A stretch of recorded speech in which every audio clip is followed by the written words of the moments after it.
1h45, estamos de volta com o Gazeta Entrevista. Tem aqui o Reginaldo Chaves, ele faz a seguinte pergunta. Pergunta para o Dr. Genilson se ele eleito senador, qual vai ser a posição dele em relação aos desmandos do STF. Como é que você, uma vez senador, como é que essa relação do Supremo com o Executivo, a relação do Supremo com o próprio Congresso, na tua avaliação, na tua leitura, tem sido uma relação saudável, republicana, ou o Supremo tem interferido nos trabalhos do Parlamento? O Reginaldo Chaves está te perguntando isso. Olha, então, nós vivemos aqui no Acre, vou dar esse exemplo, porque se aplica também no contexto nacional. Nós vivemos aqui no Acre uma relação entre os poderes, que é aquela que a democracia permite, em que o meu posicionamento tem sido de respeito aos poderes até o momento em que ele invade a linha da sua atribuição, né? Eu tenho um profundo respeito e um bom relacionamento com o poder judiciário do nosso Estado, nunca vi aqui da parte deles nenhuma, concretamente, não estou no cenário nacional e participando ali do cotidiano, né? Não tenho visto por parte deles nenhuma tentativa de usurpar as nossas atribuições parlamentares do Legislativo. Estou oposição ao atual governador, uma oposição propositiva, quando ele manda algum projeto para a Assembleia, que é projeto que ajuda a população, eu apoio. Quando são projetos que prejudicam a população, eu digo não conte comigo, e ainda vou para cima, no sentido de cobrar mudança de postura. E essas nossas cobranças de mudança de posturas, inclusive o governo tem mudado, e tem, em alguns projetos, corrigido erros que estavam sendo cometidos.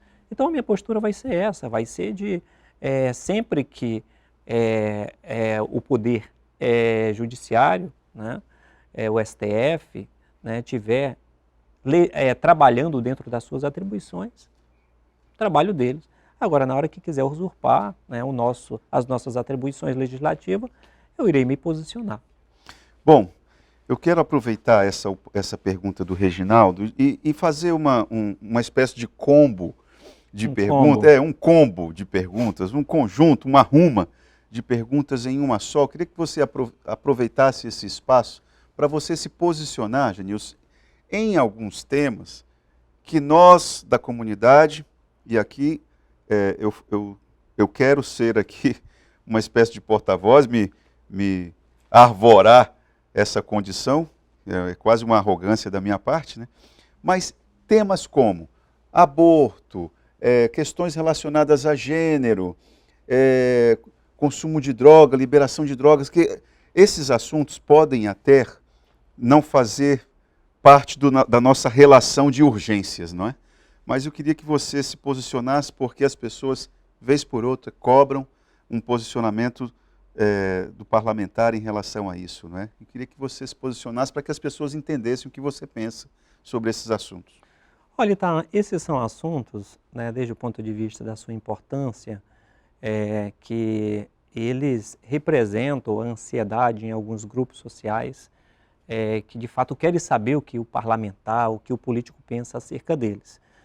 No entanto, eu tenho focado e gastado muitas minhas energias, mas para aqueles que eu percebo que fazem parte da necessidade vital das pessoas, no seu cotidiano, como saúde, geração de emprego e renda, essa questão de educação, essa parte mesmo da geração de trabalho, a nossa juventude que está aí, entrando no mundo da criminalidade porque não tem perspectiva de trabalho. Agora, acho que quase todo mundo tem, da política, opinião sobre esses assuntos. Nessa questão de uso de drogas, a gente está vendo que o nosso país está enfrentando muitas dificuldades por conta disso. Então, nós não podemos permitir que a gente avance nesta pauta sem ter condição de criar. Por exemplo, quando você libera drogas, você acaba sufocando mais o sistema de saúde de pessoas doentes. Tá aí, antes de eu entrar aqui, você estava apresentando no Gazeta Alerta aqui uma série de pessoas que estão roubando os fios ali do Morran, né? As pessoas estão aí no centro da cidade, feitos zumbis por conta das drogas. Como é que a gente vai discutir liberação de drogas, né? Isso, para mim, que sou médico, né, e vejo as dificuldades que as pessoas, o sofrimento, a doença que as pessoas estão passando no cotidiano, como é que a gente vai discutir isso? Eu acho que esse assunto ele é tão valorizado do ponto de vista daqueles que querem atribuir a determinados perfis políticos responsabilidade, né, que chegam a forçar a barra. Estão longe né? das nossas urgências. Estão longe das nossas urgências, desde o ponto de vista de fazer isso. Isso é na verdade, até uma forçação de barra mesmo de quem usa isso para querer macular a imagem. A minha vida aqui nesse estado tem sido salvar vida, cuidar da saúde das pessoas, cuidar, né, da rotina. Outro dia, inclusive, eu vi, tem um print de um eleitor do Alan Rick, né, me colocando como o senador candidato que defende, tem um print aqui, o senador, o Alan Rick como senador da família, como se eu não tivesse família, né, como se eu não tivesse cuidado com a minha família, me colocando como o cara que não tem família e me colocando como o cara que sou a favor da liberação das drogas. Isso é um absurdo, né? Isso é uma falta de respeito com quem, né, na minha condição de médico num estado como esse, fez o sacrifício que fez. Né? Quem é que fez um sacrifício pela vida das pessoas parecido com o que eu fiz nesse estado? Né? Eu me afastei ali da Assembleia, a diretora do pronto-socorro me ligou e disse: Genilson, estou com 2 médicos doentes, um monte de paciente entubado aqui na UTI e estou precisando de você, você pode me ajudar? Eu sabia que eu podia ir e morrer, né? Como muitos colegas morreram, mas eu disse: me coloca na escala de plantão que eu vou. Fui, passei 90 dias, entrando 7 da manhã, saindo 7 da noite, falei com minha esposa, né, antes de ir, e fiquei ajudando a nossa população. Então, querer fazer política utilizando esse tipo de argumento baixo, vil, né? Essa questão do aborto, né? Eu entendo que existe uma legislação para casos específicos, mas não tem nada mais importante na vida de um ser humano. São 3 né? casos, né? Só pode detalhar os 3 casos para nos ensinar, por gentileza? Isso. Não tem nada mais importante. E tem muita gente hoje que tenta ter um filho e não consegue. Tem muita gente que está na fila, né, para fazer ali. E o processo da fecundação, o processo, né, da possibilidade de você nascer é uma das coisas mais mágicas. Não estou falando não só espiritualmente, mas até fisiologicamente, é uma das coisas mais mágicas que existe na natureza, que é o processo. Você ter a oportunidade de nascer, de vir a esse mundo, é uma das coisas mais mágicas que pode existir na fisiologia dos seres humanos. Você pode me dar uma parte? Eu me lembro de uma aula de um professor de fisiologia, que eu também já fui metido nisso, e ele falou o seguinte, para que estatisticamente, do ponto de vista estatístico, quando o pedacinho do homem se junta com o pedacinho da mulher, para que as coisas se encaixem perfeitamente, do ponto de vista estatístico, a vida é quase um milagre. É quase um milagre. Então, você ter a oportunidade de vir a esse mundo, né, é um milagre, na verdade, é um milagre. E aí você receber uma interferência sem poder se defender, sem poder, né, ali... Não, eu sou contra este assunto, né? Essa questão do aborto, eu sou contra. Existem casos específicos já normatizados em lei. Isso, né? eu insisto, você pode explicar para a gente? São 3 casos. Isso, quando estupro... Isso, é má formação. Má formação, a criança sem o cérebro. Isso, que é a criança que não tem um cérebro. E tem um outro que eu não lembro especificamente, porque isso não está na minha pauta de prioridade de discussão. Agora, tem gente, e tem inclusive uma tendência de discutir essa questão do aborto como forma, né, de as pessoas que não querem ter o filho, não tem condição socioeconômica para isso, né, utilizar isso como uma política para tentar, né, a pessoa é dona do seu corpo, faz o que quiser. Ora, antes de pensar dessa maneira, a gente tem que fazer política pública para evitar que as pessoas engravidem. Né? Você não pode transformar este assunto numa política pública para evitar a gravidez. Existe anticoncepcional, existe camisinha, existe DIU, existe uma série de métodos anticonceptivos que você e qualquer estado no mundo pode utilizar para fazer com que as mulheres não engravidem. Né? Se engravidou e se está grávida sem cérebro, uma doença, aí é outra coisa, já existe legislação. Então esse assunto as pessoas forçam a barra. Eu vejo grupos aí até querendo fazer política do medo com isso, mas isso é jogo há uma baixo. Manipulação. Manipulação, jogo baixo. Bom, tem uma sugestão aqui dada pelo Lalá, meu companheiro de trabalho aqui, que eu acho que procede, se na condição de deputado e candidato ao Senado, essa situação aí dessa canetada do ministro Barroso em relação ao piso da enfermagem, qual é o seu posicionamento em relação a isso? Olha, eu acho que ele não teve a sensibilidade de pensar no povo, né? Essa canetada, ela serve para uma classe tão importante quanto a enfermagem que cuida da vida da população.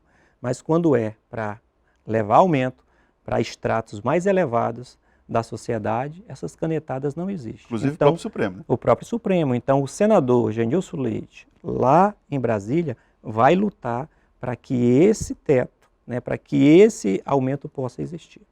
Bom, tem aqui uma pergunta do professor Farias, ele diz o seguinte: boa tarde, Itaã. Muitos dos candidatos a senador que estão em cargos políticos ou já foram políticos, enriqueceram com a política. O senhor acredita que muitos usam a política como uma oportunidade para se dar bem na vida? Olha, tem, claro que tem, tá? Não precisa eu estar afirmando isso para a gente saber que tem. Tem gente que entra na política e somente, né, ou pelo menos, na maior parte das vezes, vai cuidar dos seus negócios. Tem gente, mas tem gente que se dedica à política. Né? Tem gente que usa a política para servir a população. Eu vejo muita gente aí suando a camisa, subindo o rio, descendo o rio, entrando em greve, brigando por melhorias para o povo. Eu vejo muitos políticos também dedicados à vida da população. Eu, Itaã, tenho uma profissão e estou numa atribuição. A minha profissão é medicina, né? E a minha atribuição agora, política, é deputado estadual. Eu tenho utilizado até aqui essas duas, né, missões para mim ajudar as pessoas.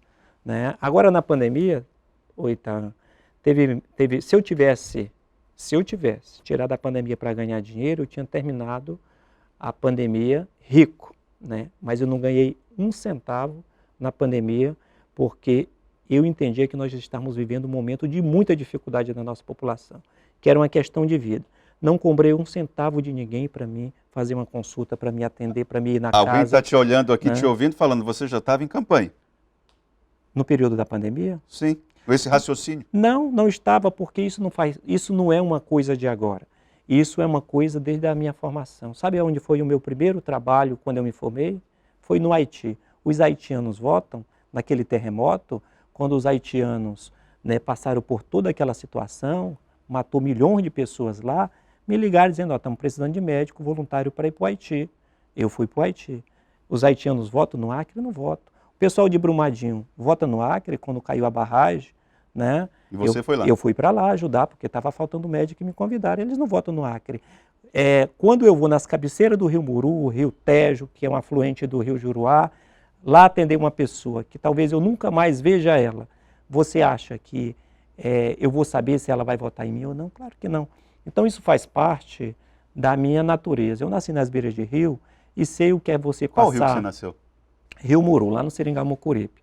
Tá, naquele tempo, logo em que a borracha faliu, né, os patrões saíram dos seringais e as pessoas ficaram jogadas nas beiras de rio. Né? Não tinha canoa, motor naquele tempo, tudo diminuiu. E as pessoas passavam meses doentes na beira de um rio e não tinham um comprimido.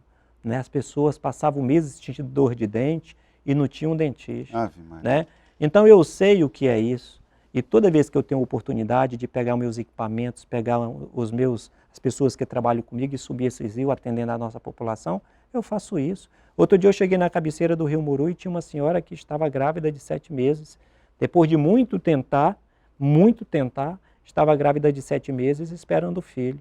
Quando eu cheguei lá com equipamentos que ela nunca imaginava que eu ia levar lá, aparelho de ultrassom, que fiz, não era uma criança, era um tumor. Né? Se ela tivesse esperado os 9 meses para ter o filho, ela tinha morrido. O que eu fiz? Trouxe ela operou, voltou para lá. Então, assim, são iniciativas como essa, né, ou são atitudes como essa que eu tenho tido na minha vida. Né? Genilson, o André, do bairro Esperança 3, ele está mudando o rumo da nossa prosa aqui, porque a questão da saúde pública é sempre... Bom, intervalo? Então vamos fazer o seguinte, vamos deixar a pergunta do André, que guarda a relação com questões econômicas. O André, lá do bairro Esperança 3. Vamos para o intervalo e a gente já volta com o Genilson Leite no terceiro bloco aqui no Gazeta Entrevista.